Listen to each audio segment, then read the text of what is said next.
അല്ലെ ബോഡി കണ്ട ഞാൻ പോട്ടോ. വണ്ടില്ല ഞാനങ്ങനെ വെറുതെ ഇടങ്ങാറാക്കല്ലേ. എന്റെ ഉണ്ണിയെ സ്കോർ നമുക്ക് വിളിച്ചു വെച്ചാ പോരെ. ഈ അയലകുത്തൊരു മനുഷ്യൻ മരിച്ചടക്കുമ്പോ നമ്മൾ ബ്രസീലിൽ മാറുന്ന മോശല്ലേ. അങ്ങനെ പുറത്തുനിന്ന് ഒരാളുടെ ആൾക്കാരൊന്നുമില്ലടോ. ആ ശശിയെ എന്റെ ഓട്ടോഷോടത്തിന് മാറ്റിട്ട് ആൾക്കാർ കയറണ്ടേ. വന്ന പാട് ഇങ്ങനെയൊക്കെ കളി തുടങ്ങാൻ നിൽക്കുമ്പോഴാണ് വിവരം അറിഞ്ഞത്. അപ്പൊ നമ്മള് നേരെ പോന്നു. വരണ്ടേ, വരാതിരിക്കാൻ പറ്റില്ലല്ലോ. അല്ലെങ്കിൽ തോക്കാൻ പോണ കളി കണ്ട് വല്ല കാര്യമുണ്ടോ? എടന്നാണോ സൗദിയോട് തോൽക്കാം. നല്ല പൊരുതിട്ട് തോറ്റ. ആ പൊരുതി, അവര് പൊരുതി. എന്താണ് അല്ല തോൽറ്റു തന്നെ ഓന് ചൊറിച്ചിലാണ്. ശശിയേട്ടോ ഇങ്ങനെ പ്രഭാകരൻ അടിച്ച് കിണ്ടായി വരുന്നുണ്ട്.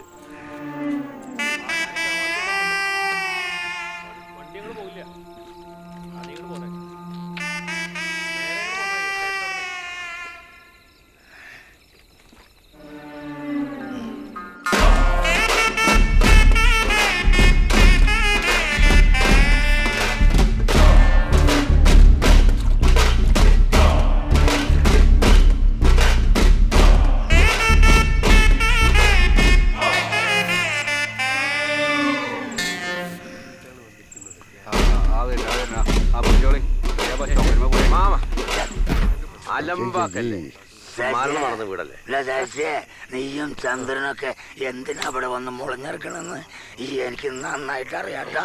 മനസ്സിലായി? ആൾക്കാരൊക്കെ വന്നത് ഇല്ല, ഇവരിവിടെ മണിച്ചേനും കിണിച്ചേനൊക്കെ ആയിട്ട് ഇവിടെയുള്ള ആൾക്കാരെ കൊടുക്കാനായിട്ട് ഇവിടെ വന്നിരിക്കാണ്.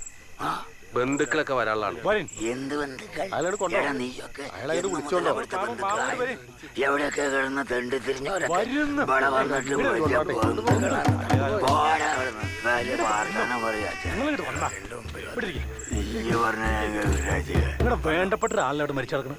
രാജീവൻ നിനക്കറിയോ, കഴിഞ്ഞ തിരുവോണത്തിന് അദ്ദേഹം പൂതിപ്പെട്ടിട്ട് ഒരു തുള്ളി വെള്ളം കൊടുക്കാൻ ഞാൻ ഇവിടെ വന്നപ്പോ ഇവരെന്നെ അടിച്ചോട്ടിച്ചു. അതൊന്നും ഇപ്പൊ പറയണ്ട. അതെ, അവരെങ്ങനെ കുറ്റം പറയാ? നിങ്ങളെ മരിക്കാണെങ്കിൽ ആൾക്ക് ചാരല്ലേ വായിലൊഴിച്ചു കൊടുത്ത്? രാജീവ, അത് നീ പറയരുത്. ഞാനും ആ മനുഷ്യനും തമ്മിലുള്ള ബന്ധത്തിന്റെ ഇരിപ്പ് വശം അനുസരിച്ച് നീ ഇപ്പൊ എന്നോട് പറയാൻ പാടില്ല.